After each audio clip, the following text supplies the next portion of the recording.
Good evening, everyone. Welcome to this beautiful live stream on the 27th of October. As you can see, I'm joined by three lovely J-mods. Mod Nice fans, say hi. Hello. Hello. There you go. We're wearing the nicest of pants as well, but we're not going to show these. We've got Moksha. He's going to give us a symphony of audio later on as well. Say hi too. I know you already said it, but you can say it again. Hey, hey, hey. There we go. And last but not least, we've also got Mod Reed, a fantastic environment artist, with us today to talk a bit about the environment and the art of the Orthen Digsite as well. How are you doing? Yeah, I'm good, you? Not too bad, not too bad. There we go. We've got a full squad. Before we get into things, I'll list off the usual suspects things, and then we're going to talk about concept art, audio, and the Orphan art in general. So as many of you know, we've currently got Prime Gaming on, so if you got Twitch Prime, make sure you are connected with that, and you should be able to claim yourself 2 Umbral chests, as well as a currency pack which includes 200 rune coins, 35 treasure hunter keys. So it's like a nice little goodie bag. Orphan launched last weekend, of course yesterday the Halloween event launched. I know there are a lot of potato pickers out there, and I hope you are enjoying the Halloween event. We will be playing that tomorrow as well with Mod Spear. And we're just going to have a casual chat there. There will be some street waffles and much more there tomorrow, so stay tuned for that. And then last but not least, as many of you probably have known, and I'm also seeing it in the chat, there are quite a few questions about the treasure hunter bug that occurred at midnight last night, so about 17 hours ago. We're currently still investigating the impact. It generally takes about like a day or so before we get all the information trickle through our systems that we can actually look at the severity of all those kinds of things. So that is currently what we're doing. We were able to fix the bug in about 90 minutes, and we are taking as much diligence as we can with these kinds of investigations. So it's going to take a bit more time to gather all this data and look at the facts, and then once we know more, you will probably hear more from us. But we are looking into it further right now. It's kind of too early to say anything about that. So I hope that kind of answers the questions for now. I know it's not the best answer, but that's kind of where we are right now with the treasure hunter bug. And once we get more information, we'll make sure to share that with all of you. Cool. With that out of the way, I suggest we just go straight into some amazing concept art, and you tell us the story about this, Mod Nice Pants. Yeah, there we go. So just briefly about me. I'm a senior concept artist on RuneScape. Some of you have probably seen me on the live streams before. And I was in charge of the concept art on this project. Basically, I think it was basically only me on this one. So most of the stuff that you're going to see here is my work. So I'm going to be... It's interesting when you're working by yourself in a big project like this. Obviously, we have more concept artists on the team as well, and we sort of try to bounce ideas anyways, regardless, while they're working on other stuff. But basically, we're going to start off with this Anachronia Map. Most of you have probably seen this in game. This was used as sort of a test for the UI. So you'll be seeing this in the teleport screen as you traverse the island and stuff. I think it's a very useful addition to kind of navigate your way around the island. So yeah, it's a bit of a test to kind of see if we can do some new styles of maps in the game. And we'll see if we can implement more of that if you guys like it. But this is a test for it at least. In that map, if we could go back, yeah, there we go. It's back on screen. Did you make initial various versions of this, and then we finally picked out this one as the map in the end, or was it just the one, and we kind of just wanted to go with that? We played around with a couple different variations for how stylized or how painterly we want it to be, but we tried to base it on the original sort of layout as much as possible. I took some creative liberty sort of to reduce the noise of things, and some of the mountains are obviously not to scale and stuff like that, but it's like an old hand-drawn map, sort of from. So it's more of an art piece than anything else. Oh, absolutely. I like the kind of like, I mean, they're not coffee stains, but like usually on these old maps, you've got like these coffee stains kind of patterns on the side, which this map has as well, which I think is really cool. We actually used this one. I think you helped with that as well. We also used it in the Archaeology journal for Orthen. okay. Slightly adjusted version we used for that as well. Because it was indeed a very nice picture. And like you said, it could have just been hand-drawn by someone, so it kind of perfectly made sense. Yeah, it's cool. It's cool to play around with these kinds of things. Yeah, here's a lot of the stuff I'm going to be showing have been shown already on previous streams, but for some of the people, it might be the first time seeing it. So I thought it was a pretty cool thing to kind of take a glance at it, at least. So these are obviously the materials used when in you the made new these. Digsite.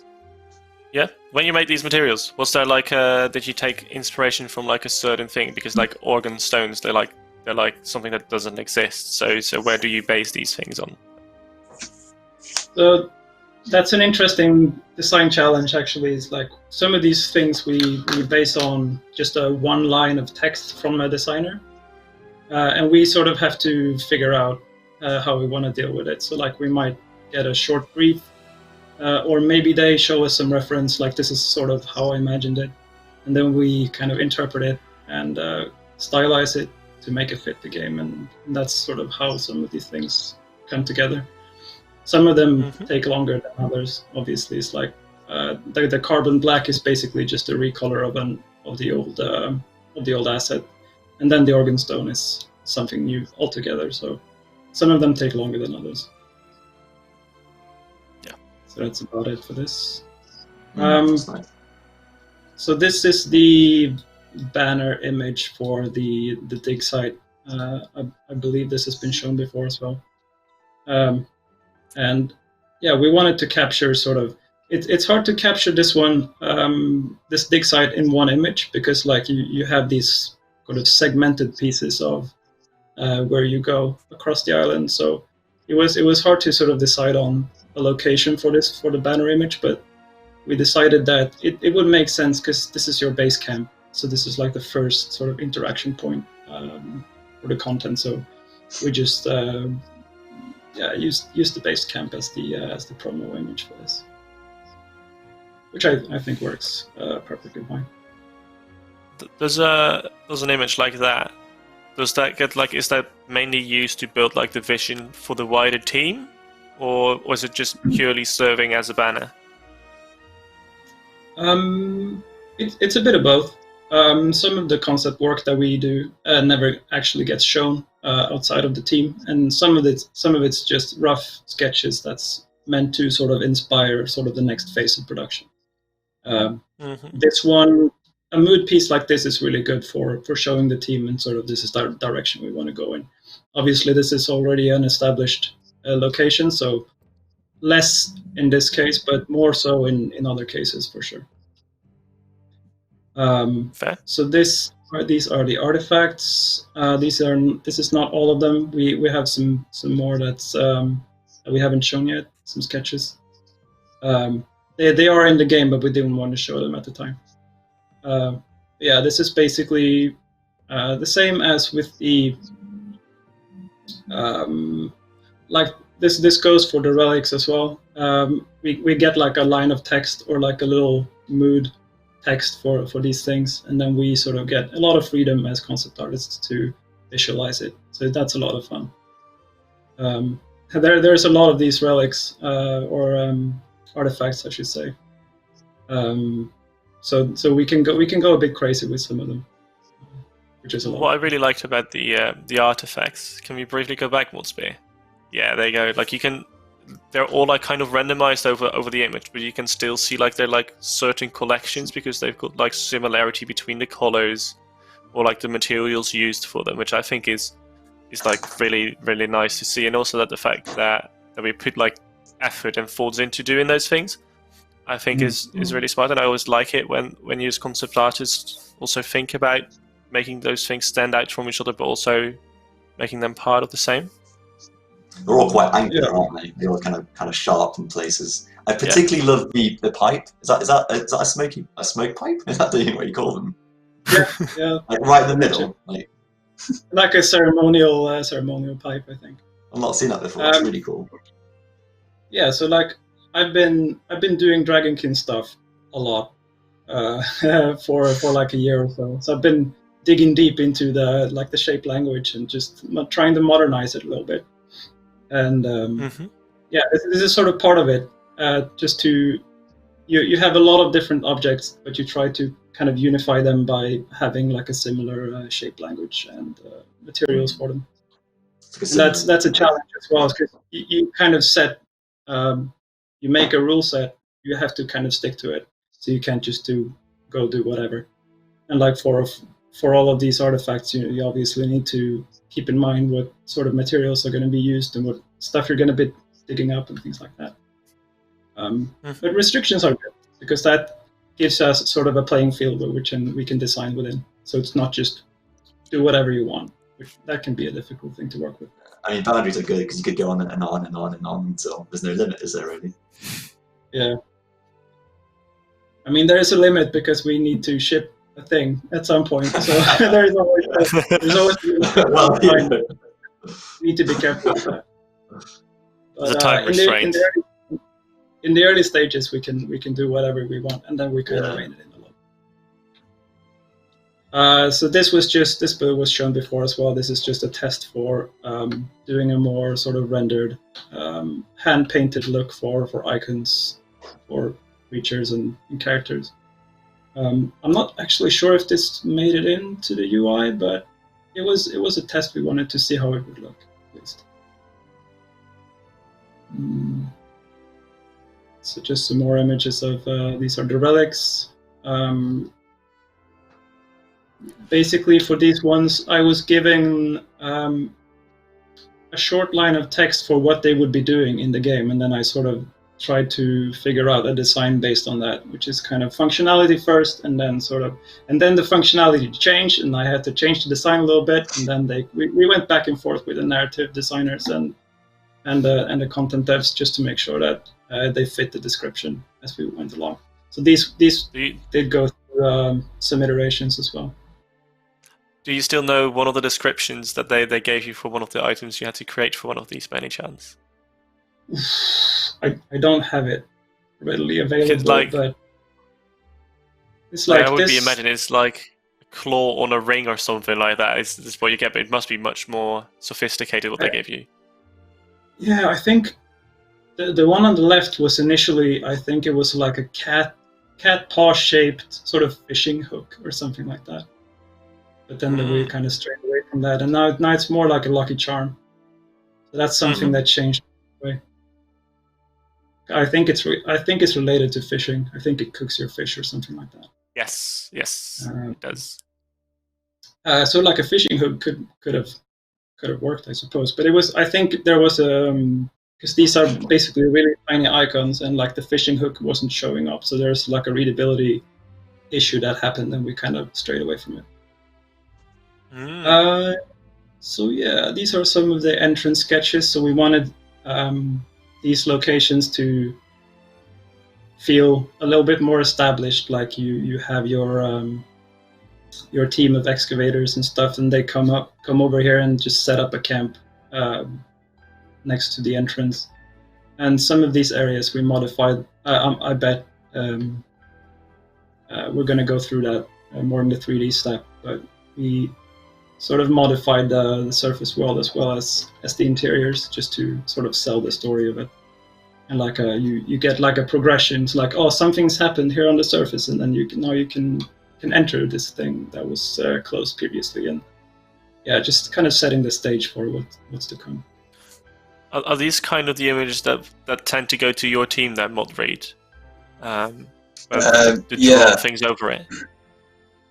Yeah, we'll get stuff like this. For this project, it was quite a quick turnaround, so these are fairly quick sketches from Tom. It's not this like kind of beautifully rendered thing he'd normally do, but this is enough information for us to work from. He knows the existing kit we're kind of reusing and stuff, so you'll notice a lot of similarities to what we actually put in game from these. Mm-hmm. And a lot of concept art doesn't look very pretty. It's like it has to do the job so that a 3D artist can work from it. It's usually when you see concept art on like ArtStation and people's portfolios, they only show like the final rendered, like crazy detailed like landscapes and stuff. And the real is like the realistically that doesn't happen a lot. It happens like in the blue sky phase in the start of a production when you kind of can do whatever you want and you want to sell the idea internally first, and then during production, like rough sketches like this, so you can crank out a lot of ideas and get them to the team as soon as possible because like time is of the essence. So I find that actually quite interesting. A lot of sketches are very rough, and like this is another example of that. So these are some ideas for like the secret entrance to the Moksha lab. This is basically just an overpaint of a screenshot in game. So like there was no point drawing this statue again because it's been designed before. So I just took a screenshot and just here's an idea for how it can open up. And I made a few of these, and like within an hour I had like 3 or 4 different ideas, and we just picked one and went from there. So some of the turnaround for these are quite quick. I find the thing that you just said as well, I find quite interesting that I would expect that the further you get in a project, like the more detailed the art tends to get, but you're kind of saying it's like the other way around, that initially, because there's so much freedom, you can't go into very much detail, you're trying to sell a concept, and then as soon as it kind of goes into production, you kind of have to get much quicker, and it has to, you drawing things swifter, you applying all these little tricks to get it done as quick as possible. Yeah, it's a bit backwards. Interesting one.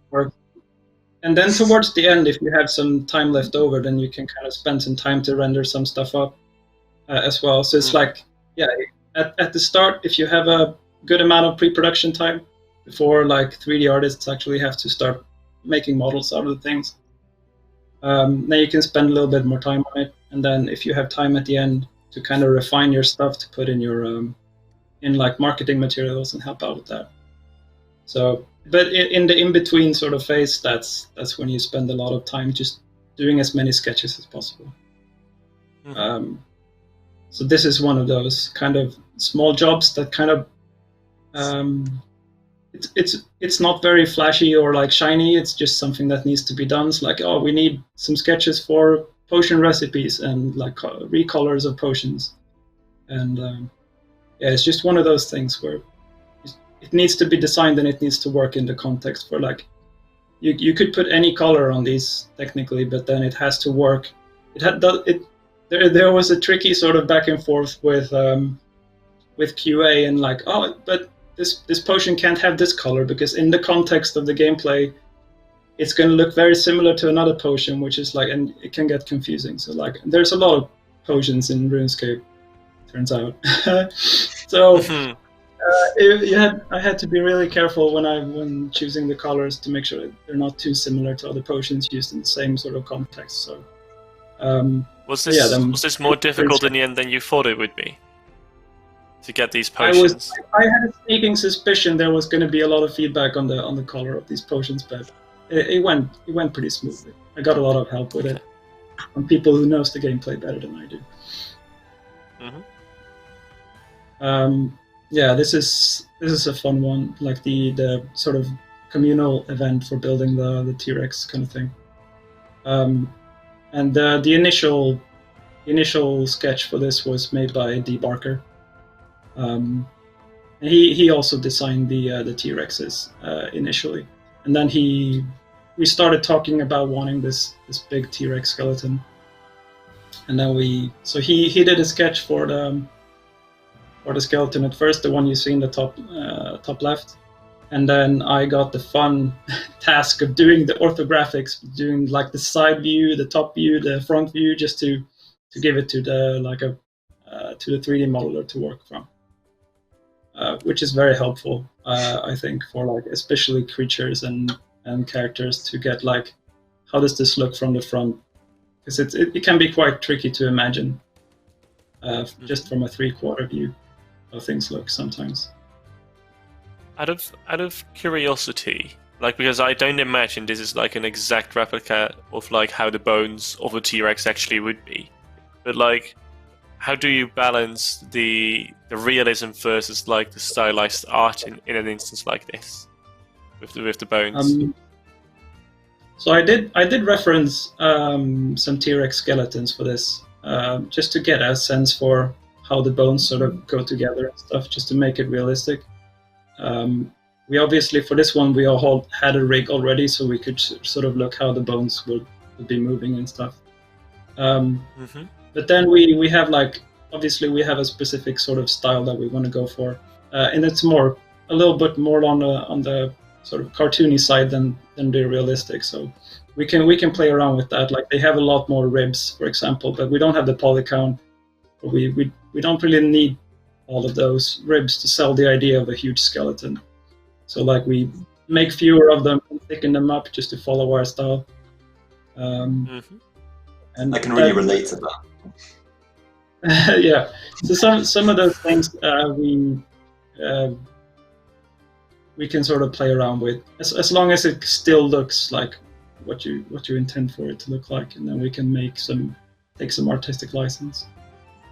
So you've got the T-Rex here, but like, what are the iconic features of like a T-Rex that you say like, well, that kind of needs to look somewhat actually represent the T-Rex in order for it to work? Are there like a couple you can call out then?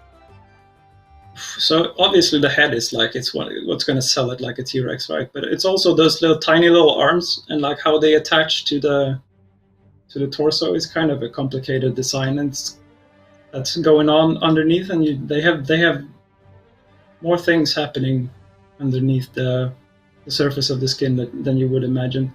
Obviously our T-Rexes, or like Rex I should say, have a bit, I think they have a bit bigger arms than like a real T-Rex would, so we've emphasized some of the features to make it more feral looking and stuff like that. That's also a decision for when you stylize something. Now, do we want to make the tail twice as long, or do we want to make the jaws twice as big and stuff like that? So that's also part of the stylization process, and that's something we kind of discuss along the way, just to make it fit in the world as well. But yeah, the arms and the head for sure, prominent features. Here's the sketches for the skilling offense. These took a while to get right as well, because we went through a lot of iteration on this, because they had to tell a lot of stories within them. Like, you had to sort of at a glance kind of figure out what these would be doing for like the skills that they were associated with, and it's harder than you think, because these are obviously like handheld little gadgets, and they're pretty small. So just trying to sell all of the ideas in a small item like this can be tricky sometimes. But the measure is like inspired by old, like, I was looking at a lot of images of old brass tools that they used in like the I don't know, would it be like the 1900s and stuff? And the furnace core is like, you wouldn't really move around with a big furnace and stuff. So that I took a bit more creative liberty on that. So yeah, sometimes I take reference from like real life, and sometimes I just make things up. So it's. I mean, I see a comment about Skillman in the far right. Is that like an official technical term there, or is that more like a Jagex term that we just call that Skillman? That's his name, right? I mean, I don't know. Like, I'm not a concept artist or an actual artist, so I don't know if that's like a technical term or like a Jagex term. But yeah. I mean, his primary function is to show the scale of something. So it makes sense. So his name makes sense, and fair. He's the thing. It's a bit of a meme, right? Yeah. Bit of a meme.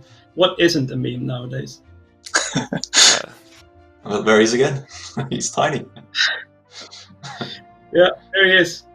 Slightly smaller this time. Well, the purpose of Scale Man is obviously to show the scale of things, and like here you can see like he's there right there in the middle, and it kind of shows the team how we want to handle, like how many map squares are this thing going to be, and then we can sort of use that as a reference, and then it doesn't exactly have to be like that in the end product, but it's kind of a rough estimate of how much work we're planning on putting into it.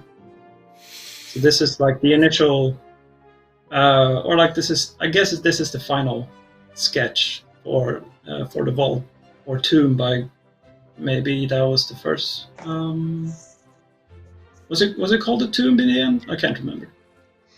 It's called the Crypt of Varanus, isn't it? Crypt. Oh, okay. Yeah, it goes through a lot of different names before the final one. So it's like, as I'm naming these files over the course of a project, some stuff doesn't have a name even. I just call it something random, and then at the end of the project, that's what it's called. Yeah, this is the sketch for the Varanus tomb. Mhm. We're going to be seeing a lot of the 3D artist did a brilliant job of interpreting these pretty rough sketches into the final product, and they took a lot of creative liberty with it as well, which is a lot of fun, and we encourage that as well. We don't want them to sort of you have to do it one by one. We have to do it exactly like I've drawn it. We appreciate like getting help on that kind of stuff. So everyone is a concept artist at Jagex. Everyone can provide feedback on our concept, and then that might be sort of changing the direction of things. So here's just a few call-outs for some of the tombs and assets that was used in there. Mhm. Cool. Here's the second area, which is the observatory. This one was inspired by those sort of 1900s or 19th century sort of surgical theaters, which is, I guess, where the name comes from, like the operating theater, which is basically you had the surgical equipment in the center, and then you had all the pupils or like surgical students kind of sitting around and just watching and learning. So that was the main inspiration from this, as well as sort of the museum. What would you call that? Not conservatory, with like just exhibition, like showing these different specimens and things. It's a bit of a mix. Collection. Yeah. Yeah, That's to an exhibit. and just doing experiments and stuff like that. It's a little bit of everything. Mhm. Yeah, there's just some call-outs for some of the hero assets, as we call them, like basically the interactable objects that the player are going to be, basically doing stuff with in the game. These are These need usually like these the. Sorry, you go. No, I was just gonna say these need to be like very readable and like in the scene, and you need to be kind of leading the player to these objects, just to make sure that they find their way around the place. These hero items, or the centerpieces of the set, as you could call them, they are usually like the custom assets as well. They're not usually based on other assets, right? Because we want them to stand out. Or is there still an overlap? Yeah, I think for some of these parts, we took things we already did, and then we built some new things to repurpose them. I think the next slide will show some of the more complicated designs that we didn't really have any of in the game, and like these needed some very detailed drawings for the 3D artist to kind of you can misinterpret a lot of these things in like from a single rough sketch. So some of them. So I have a clear image in my head of what I intended it to look like, but sometimes it's really hard to model out of that. And sometimes it does happen every now and then that we design something and then it turns out to be impossible because like we imagine something, and like when you actually make a detailed drawing of it, it just doesn't work at all. It's like physically impossible to make an item like that, and then it's good to sort of make these call outs, as we call them, or like these prominent assets to we can actually build them in a reasonable sort of fashion. Is the one on the left inspired on the Pixar lamp? That's a question from Modspear, basically. I think it wasn't, but now that you say it, yes. That can no longer be unseen now. I'm sorry. It totally looks like that guy. Yeah. Oh. Yeah. Just a little bit more spiky and evil, but yeah, it's basically the lamp guy. So I don't believe these have been shown before, so we wanted to keep them a little bit secret. But this is the Moksha device. We wanted with this area, we wanted to go a little bit more mystic, because we've done a lot of Dragonkin lab stuff lately. We wanted to move away from that with this area, so we made it sort of a little bit more cozy, almost like a pastime kind of thing, or like Dragonkin would come here to kind of watch the show, and it's more of a relaxing setting. You have these like stacks of pillows, and you can just grab a glass of wine or whatever Dragonkin drink, and just relax a bit. So yeah, it has a sinister vibe to it, but also sort of a chill vibe, which is pretty cool. And here are just some of the call-outs again for specific assets that we needed to get built. That wasn't like clear from the initial sketch. Just sometimes you make cool dragons and stuff, and sometimes you design castles, and sometimes you design rugs. That's the way it goes. There is a nice sort of what do you call that? A nice variety of stuff that you get to design, because like you need to populate to make the scene believable. You need to design all these little set dressing pieces as well, which I find it quite relaxing and fun. It's like at the time we get to do like the set dressing part, you've already done like all the stressful sort of mood pieces, and you've done like you have a direction for where you want it to go, and then now you can kind of go into the nitty gritty and just design some wine glasses and some plates and stuff just to populate the area and make it look lived in, which is I find it really relaxing to do.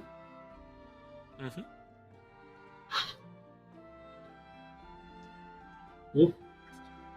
So here's this sketch is pretty rough, to be honest. This didn't take long to get done, but like we spent a long time sort of discussing what the solo city would be. It was a very interesting brief with like a golden temple city within existing architecture that's like overgrown with jungle features, and with this sort of I guess they're like an salamander type creature with like, which has been experimented with like in the Moksha like mind transfer device. So there was a lot of interesting discussions about what the city would look like, but like in the end we ended up with this sort of Mayan looking temple city, because they would have sort of through this mind transfer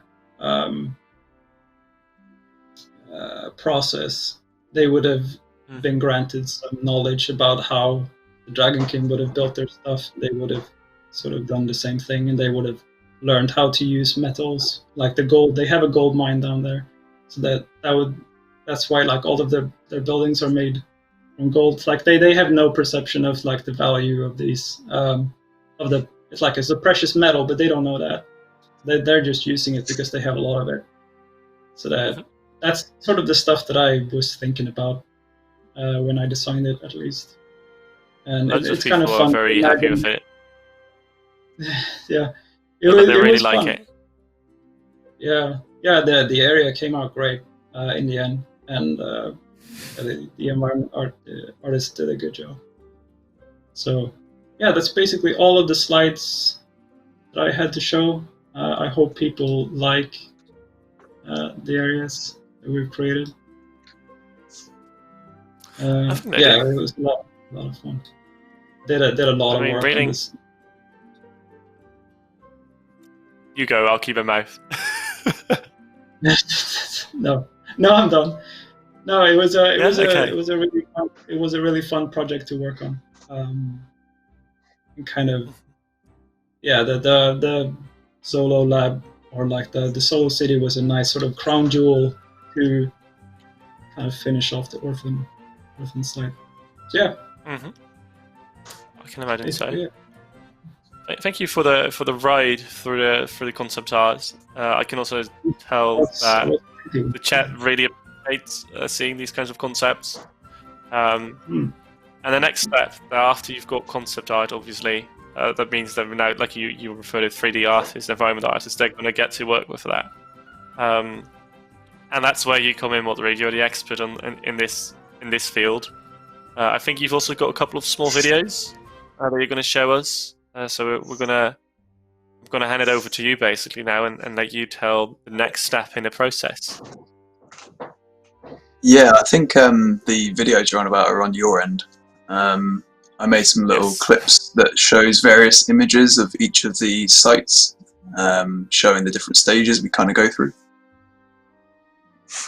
Can you bring this up a bit? Yeah, there we go. There you go. Yeah, cool. So yeah, I've made one of these for each. Typically, we'll cycle back through.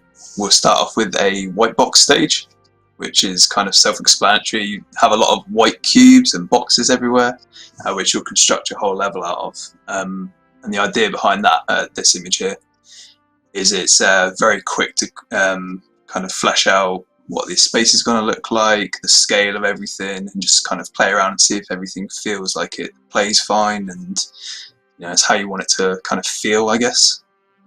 And once that stage is done, for this site, we use a lot of the Dragonkin redstone sort of kit that you see around the rest of the island. So we'll start chucking all that in, replacing out some of the stuff that's all the white cubes.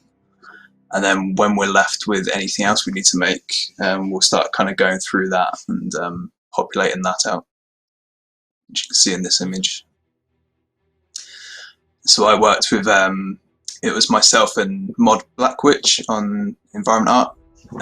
I kind of tackled all the kind of level art and construction and everything, the lighting, and she was on the hero assets and prop making. So you've got the pyre in the middle and these big sort of tombs which were kit bashed out of existing stuff. Yeah, you can see it all the way to all the final dressing and bits of plants and roots coming out. If you're going from the white box stage to the environment itself, is there like a certain order in which you start producing the asset, or is it just kind of what is available you start putting down or start creating? Because it kind of looks like you work from the outside inwards on this one a bit.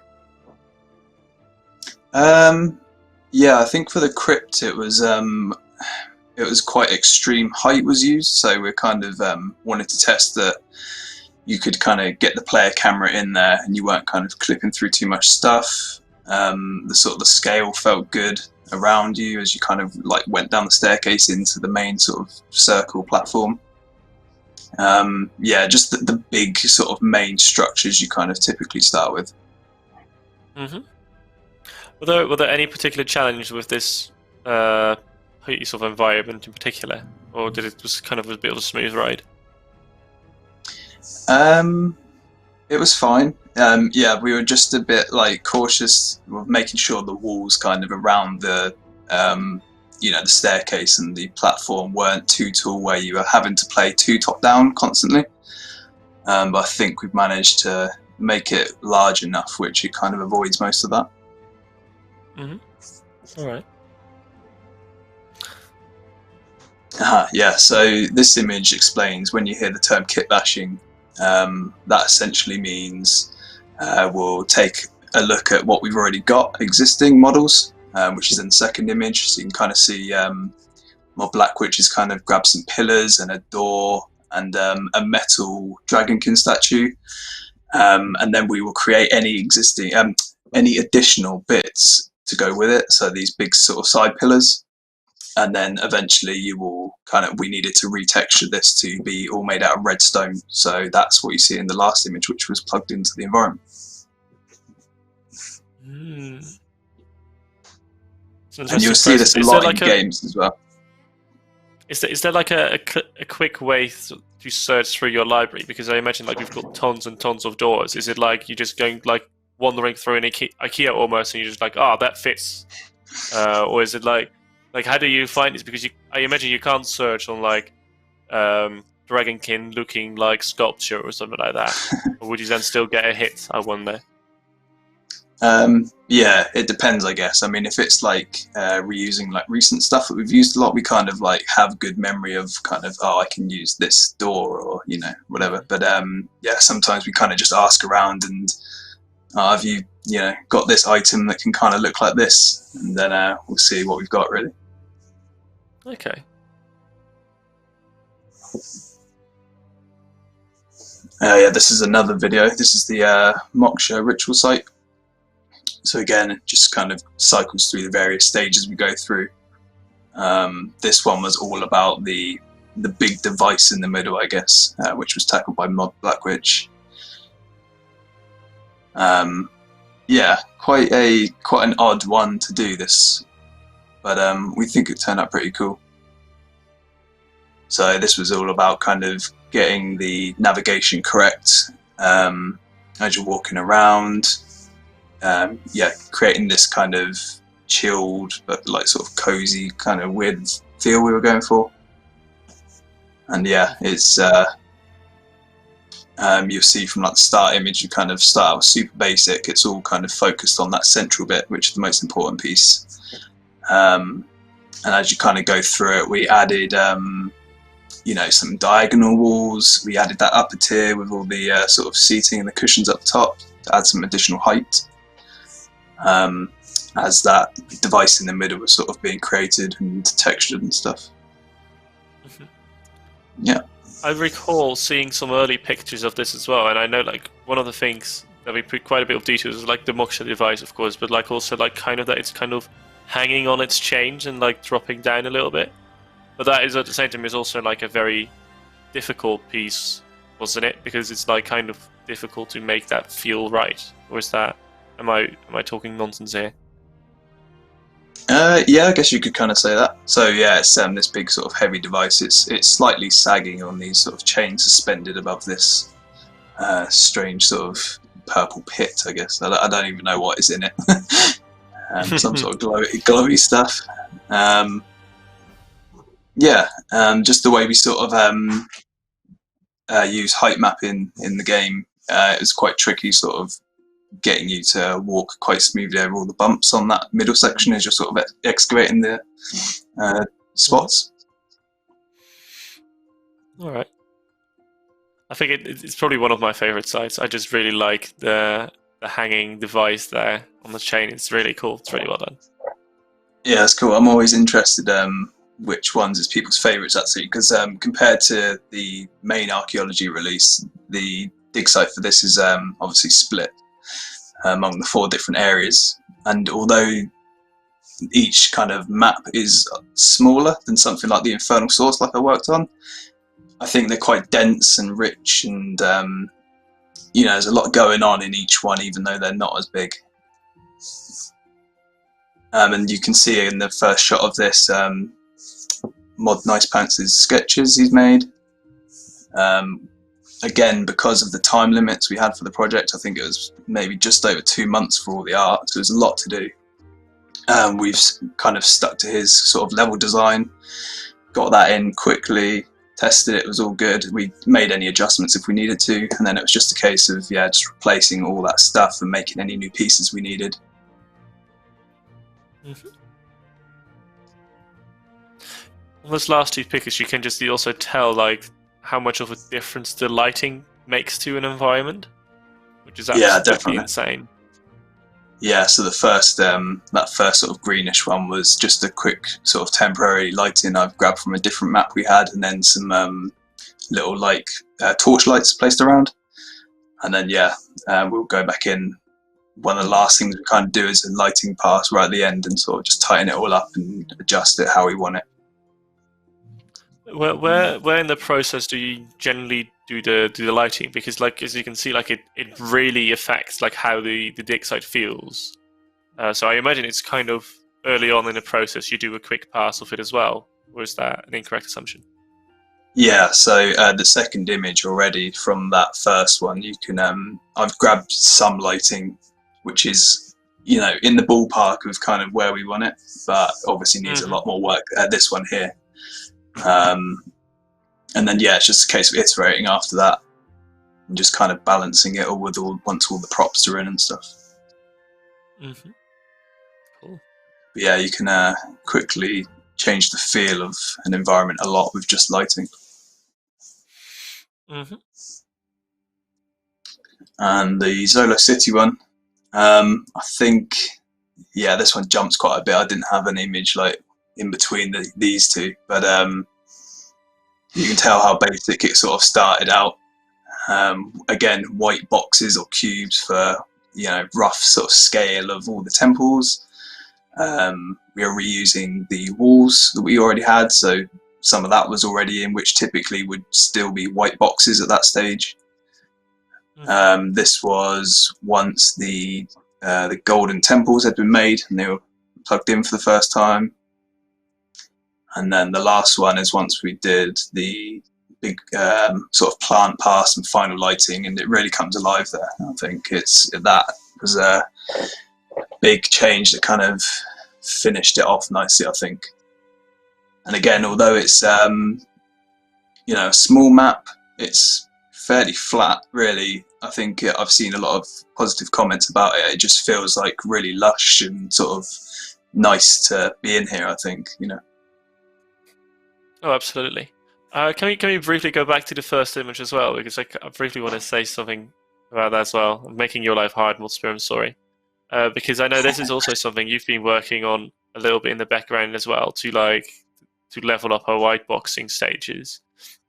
Instead, I recall a couple of months ago you started working on like some kind of white boxing kit, where we've got all these letters and like various icons that it's going to be very easy to transfer like an idea or like how it's going to look. Can you tell a little bit more about these things that you've got then, or what that kit is about?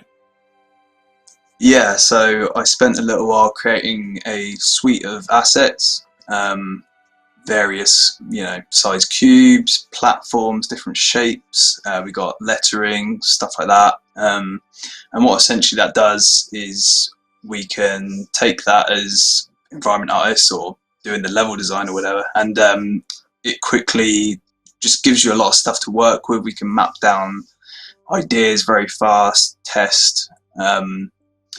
Typically, if we've got some time to sort of try out different ideas, we can, you know, something in this state, we can jump in game, run around it, try it. Is it good? No, we don't like this bit, change it, you know, very quick. Keeping the art simple at the beginning allows you to change very quickly, and it's not until you've kind of play tested and agreed on stuff that it kind of moves to that next stage then, and it's complete. It's always being fed back on and sort of iterated on as you go along. So yeah, we'll have all this sort of like grey sort of grid flooring that you can kind of see on the middle bit there.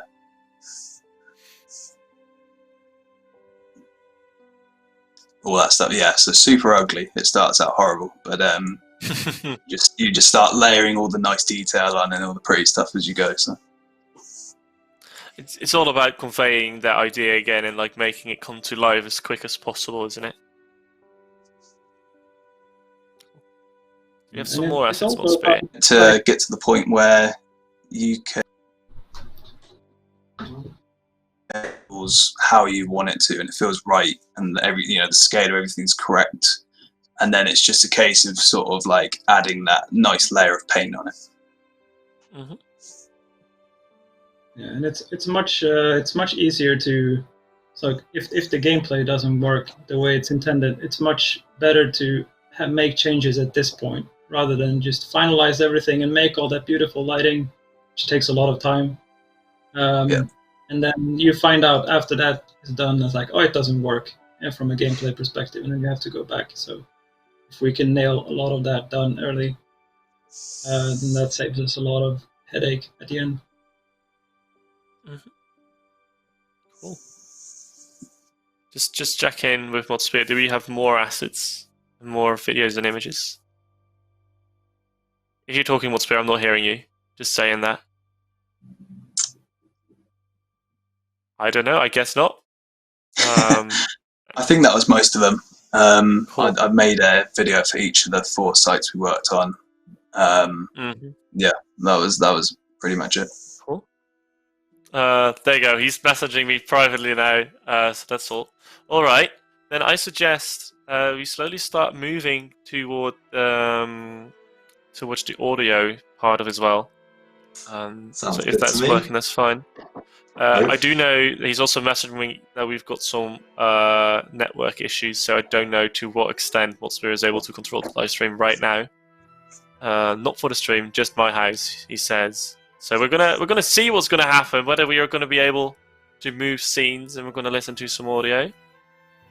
This is interesting. This is what I like about remote streaming. You never know what's gonna happen. Cool. I'm kind of gonna hand over to you, Moksha, and then hopefully you're just gonna be able to play the cool audio and everything else. There you go. Yeah, cool, awesome. There you go. So there's the list of tracks that we're going to be talking today. The first 4 tracks you can see there are the tracks which we had in the Orthen Digsite, and I'm going to talk a little bit about the Forgotten City Orthen track, which we released back with Land Out of Time in 2019. It plays quite an important part for the tracks that we wrote for the Orthen Digsite. So certain like influences, motifs were kind of fed from the Forgotten City Orthen to these existing tracks.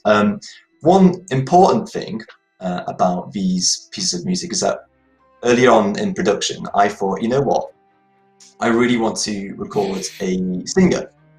I wanted to record a vocalist, and we did that, exactly that. You know, there you go, there's a sneak picture of me in doing a remote session. A little bit of the context about this is that I actually went through maybe 3 different singers before, simply trying to organize something. Because you know, I think during these kind of times, it's quite difficult to actually get someone to do any kind of recording. And I'm frozen. Oh no, I'm not. Okay, there you go. To do any kind of recording. So we finally managed to get a really great singer in a remote session, and she did an absolute fantastic job. Yeah, it was really good. So without any further ado, perhaps we should play the first track, which is the Vault of Uranus.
Let's pause it for a second, I think. Or we're gonna lower the volume slightly. Well, we'll talk about it. That's fine. Just a quick question to begin off, Moksha. You're not gonna tell me that you were secretly the singer, right? Because I saw you singing along all of the lyrics as well. No, I was not the secret singer. I wish I could sing that well, but unfortunately, I just don't have that kind of range. I saw in the chat someone asking what range she was. She was a mezzo soprano, which is a high, a little bit lower than a soprano, kind of feeding into the alto range. You can hear she gets some low notes in a second.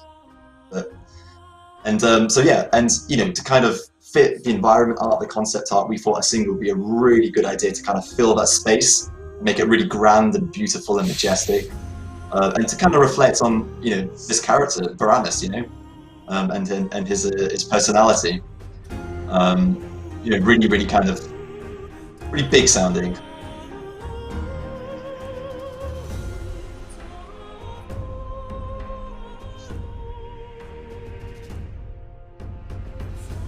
Is she singing in actual language as well?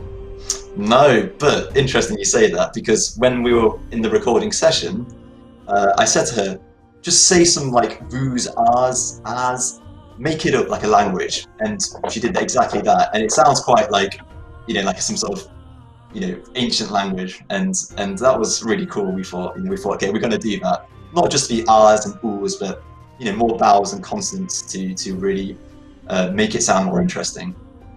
Mm-hmm. It is interesting, and I also recall, like in the original Archaeology songs, we've got like a bit of the bells and the whistles that we heard quite early on in this song as well. And I also like that they're kind of making their return again. Some were in the tracks in Desperate Measures as well, because so there's all this kind of like thread between all the tracks, which kind of unifies everything together. And of course, which we'll come on to later, but there's a few themes and motifs from the Anachronia track, the Forgotten City of Orthen, which I wrote back in 2019. So everything is just kind of like tied together, which is kind of what you want with a music soundtrack, some sort of unity, And we really kind of dig that. Shall we move on to a second track? I know I'm still talking over it. I know you guys got very angry at me. I will do that a minute in the interest of time as well. And I would also just like to encourage everyone to actually get that archaeology level, so you can just sit in the dig site, look at the amazing art, and just listen to it, because that's what you should be doing.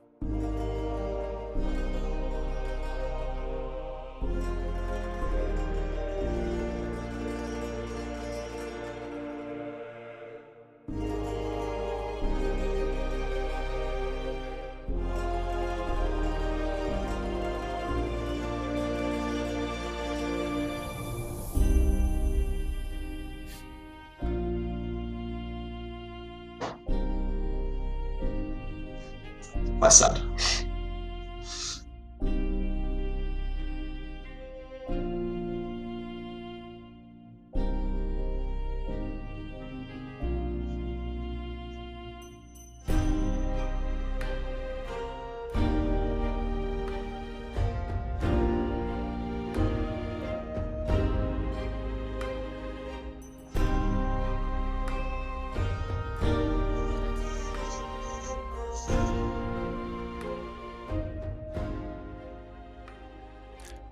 So this track was originally started off by myself, and then mod E&T, who also worked on the Orthen Digsite with me, kind of said, "Oh, I think I can do something with that track. Let's do a bit of a collab." So in a way, this is like a collaboration between myself and mod E&T to produce this track, which is the Observation Outpost. And does that happen often, or is it usually like a one-man project if you guys make songs? To be honest, no. It's in my experience, it doesn't really happen that often. But on this occasion, we decided why not, And and I think it was a kind of an interesting experiment anyway, to see kind of what could happen if we kind of put our music kind of styles together and see what comes out, So yeah, that was the Observation Outpost. What is the emotional story that the song tries to? Because there's like a very sad moment in there, but then it kind of speeds up as well. So is there like a small story you try and tell with this song? So when I first started kind of like writing the kind of the guts, the meat of the piece. It was quite a difficult one because the observation outpost was, it's not quite like epic or but it's very interesting, very detailed. It's kind of very subtle. You see all these kind of books and skeletons and surgery tables. I don't know if that's the right word. You could tell I'm not a doctor. Surgery table, so it was kind of like very. You had to really think about the minor details, and then you kind of have the bigger parts, which maybe represent like discovery, or like whatever, like information which is being revealed, discovered, So and I think Modian added a lot to that as well, like a lot of the kind of the harmonies and a lot of the sound. So it was it was definitely like one of the ones which, to begin with, the end goal was there, but we were thinking how to get there. Like, what is the end goal? But as the kind of the art developed, we kind of understood, we kind of getting this now. Is the environment very important for when you're creating the music as well? Then the lore, the environment, the concept art, and to be honest, this is something which I've been wanting to get kind of more involved in. To be honest, is maybe kind of like if we could even see like the concept art at the very, very beginning, maybe this could like help audio further down the line to really understand like the environment and the area. This is something that has been on my mind for a small while. So, but yeah, everything is very helpful. The art and the lore especially. Mm-hmm. People and just talking to people. It's always really good. Yeah, always just kind of like having a dialogue with people, like seeing their point of view. But yeah, anyway, without further ado, we should probably move on to the next track. I mean, you can talk about it for hours. I know that. Yeah, I sure can. Moksha Laboratory. This is by Mod ENT.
So yeah, as you can see, really quite quite abstract, and that was completely just to match the story behind the location. This kind of idea of transfer consciousness, and when I kind of saw the kind of information about this, and and Mod ENT was doing it, I just knew he was going to absolutely nail it because it's such a great kind of track. Really quite like low, like kind of vibey, really. Really cool stuff. I did see someone in the chat say that the track name on screen at the moment, yes, it's not Moksha Laboratory, it's called Inner Conscious. So just to point that out. I do have to ask, did he use a synthesizer for this one? Most likely, I'm pretty sure. Well, yeah, absolutely. And I don't know which one exactly, but because he has a collection beyond absolute scope. It's just crazy how much he has. But his knowledge is of our synthesizers is really, really fantastic, and he was able to produce this fantastic piece. Yeah, it's interesting because like the people in chat also like this was kind of feeling much more like techno-y or like much more vibing, which is like very different from the other two we just listened to. But Well, like absolutely. it does match like yeah. the different vibe that you're describing. Exactly. I mean, like, obviously, each location in this dig site has its own really kind of solid identity, and obviously, with the music, we want to kind of reflect that lore, that environment, this kind of signature feel that each one has. So obviously, with that Vault of Uranus, which I did, really kind of grand, majestic. The observation outpost, kind of a bit more subtle, kind of thinking things through, inner conscious, just transfers of mind. Like this is kind of like going really, really beyond anything that beyond our understanding, right? So it's quite a cool vibe to have, and yeah, a great kind of reflection on the environment. Mm-hmm. Shall we move on to the next one? We've got Cool. one more or two more now. Two more music tracks. The next one is Outer Conscious, and this featured in the Zero City.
There you go. So this is another track which the female vocalist featured on, and when I first started out writing this one, it was one of the ones which I again like used kind of the lore to really base my fundamentals on. So like in places you kind of hear like the bit of like, kind of a twinkly piano in the high end. I kind of wanted this to kind of emulate the salamanders kind of like running around everywhere, although you can't see them. They're there. You know what I mean? You can at least maybe kind of like hear that kind of idea, and then the vocals really just add this kind of magic feeling to the area.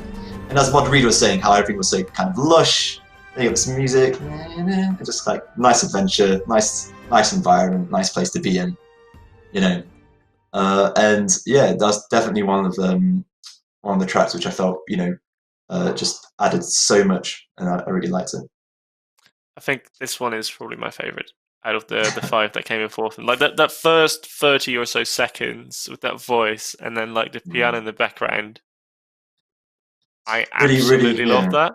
Like I did like how someone in chat was also saying like, oh, they wonder whether we were listening to the same music, because like you're going much more like you were bobbing ahead or bobbing along on like the voice more so, where I was just going on the piano.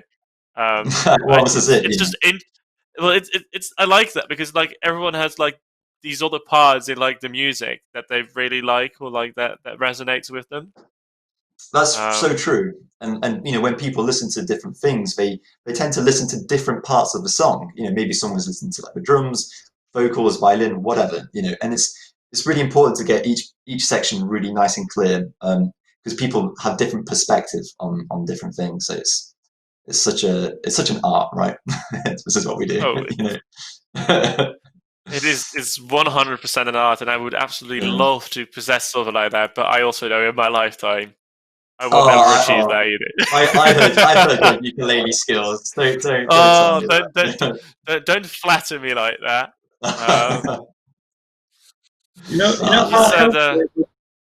It would be so helpful to have these tracks while I was designing these areas, just to have this sort of soundtrack in my head. So it would be nice if it was the other way around. So like just to try Next to design time it. we'll sort something out. We'll sort something out. I'm Yeah, working on it. we can Huh? sort of take inspiration from each other's work. Exactly, and I think that's something which maybe something in the future we should do more of. Just to get maybe some music early down in the production pipeline. Hopefully, maybe we can sort something out. I think that's one of the plans. Anyway, again, I keep talking, but without any further ado, what I want to finally show you is the track from Anachronia, which is the Forgotten City of Orthen. And this track was written with the future in mind. So I remember when we first did it, we were talking about, oh, maybe one day we'll do more to this area, we'll expand. And I thought, okay, so maybe I'll kind of write some kind of strong motifs for later. So we'll hear the track. It starts out slow.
So I just saw someone in chat saying that they really kind of like the mysterious feeling of the song, and that's pretty much exactly what we wanted to kind of achieve with many parts of Anachronia, and this song does that exactly. And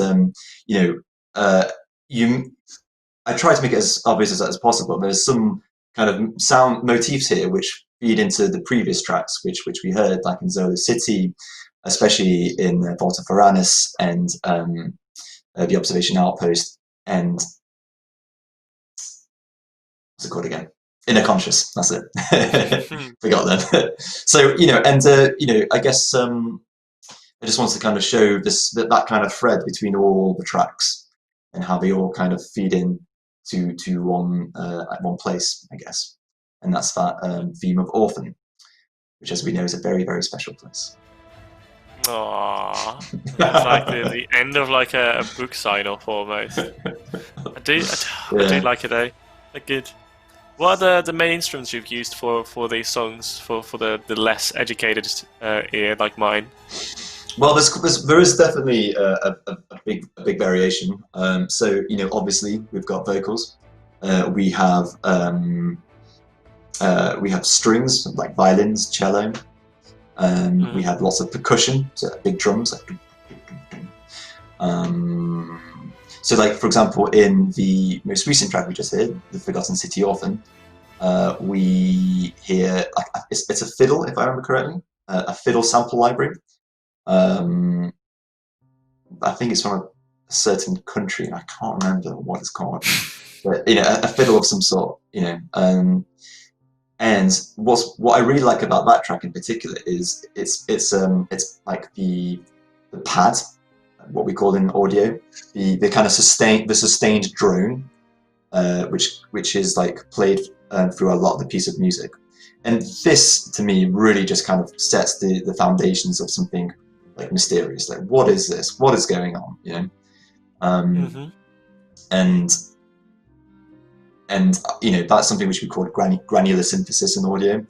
It's a really simple way of putting it. It's taking a sound and time stretching it.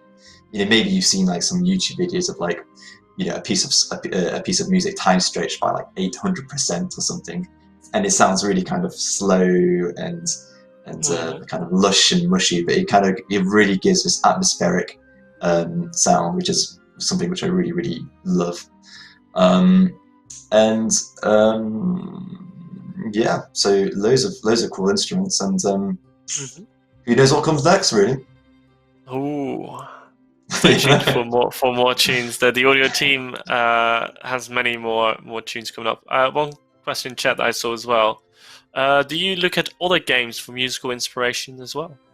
I tend to it's always good to kind of look at RuneScape, and you know, try to look at the many pieces of music that we've done, because we've written, you know, more than I don't even want to say, but like, oh, you don't know your department's delivery. I do. It's like more than 1,500 by certain, you know, by absolute definite. You know, the exact number. I'm not sure. I will let you off because you're not working from the office. But otherwise, if you would be working from the office, I would not have let you off, because I do know that every time you walk to your sound booth or your recording booth, there's like this nice frame with like this certificate in there from the Guinness Book of World Records. So yeah, that's right. Yeah. Well, I mean, for me, it's apparently 1,313. Or maybe last year, but you know, we've been very busy. You know, we're you know, always kind of increasing that number, like literally, you know, monthly, if not weekly. You know, that number is getting higher and higher. And I remember at the time, well, I wasn't there at the time, but people were saying like, you know, we got the most song in our video game. We got the most, you know, other game companies were saying this, and then we were like, excuse me, guys, no. I think you'd find that Jagex actually has the most, you know, songs in their video game, and so we do, you know, which is something which, you know, obviously which we are quite proud of. So, you know. And I also saw in the chat how someone was asking about whether this vocalist was the same vocalist for the I know this is not quite RuneScape, but old school Trailblazer trailer. It was not the same vocalist. It was a slightly different vocalist. A different person, right? How can be slightly different? But it was a similar. It was a similar vocal range. So that's how you could get like maybe a little bit confused. All right. And well, you go. There was one last little thing which I wanted to show. Go for it. Just some videos of showing how we found how we collected some of the sound effects for Orthen, which was very similar to what it was the same as what we did for Archaeology back in, gosh, I can't remember now, March 2000 and was it 20 or was it 19? March 19, 30th. No, March 20. March 30th, 2020. 2020, gosh, the years and months. Are you saying this year has flew by now? I'd like well, to you know. many people think differently about that. Keep rolling. So yeah, there's me going down to my mine, did a good day's job of collecting some sounds. You're feeling the pressure. That smile in there as well, going down. You know, you never know what you can find down there, or maybe get lost. I don't know. That's he's gone now. Isn't he? Pressure. Well, you're on the live stream now, so I guess you made it back out eventually. Yeah. Oh, he's still down there. Look at that! Oh, look at that freeze frame. Look at that man being scared of his life going out. He's like, oh, am I going to get back out? I don't know. Absolutely terrified. You're feeling the pressure. Yeah. And then the other video, there you go. Oh, there you go. So here's more sound collections. So obviously these sounds were used again for the archaeology. Yeah, and kind of going back a little bit to how how Mod Nice Pants was talking about like the dinosaur and how to kind of make it more interesting, you had to kind of move away from reality, kind of go a bit more. You kind of have to kind of be a bit more creative to make it more interesting, and it's exactly the same thing with sounds, because sometimes real life sounds are just boring. So you have to go out and find something interesting, blend them together, process, edit them to make something really cool at the end. You have to get really, really creative and experimental, especially. I just say that you did an absolutely great job on the clothing you wore that day as well. Like, you were on brand, my friend. Like, you knew you were going to shoot these videos. You got the right angle and everything. Yeah. You should have just pulled down the sleeve slightly further, but I just need a giant slack now, really. Next time. Yeah. There you go. Well, thank you for sharing the audio. Always a pleasure. Thank you for having me on.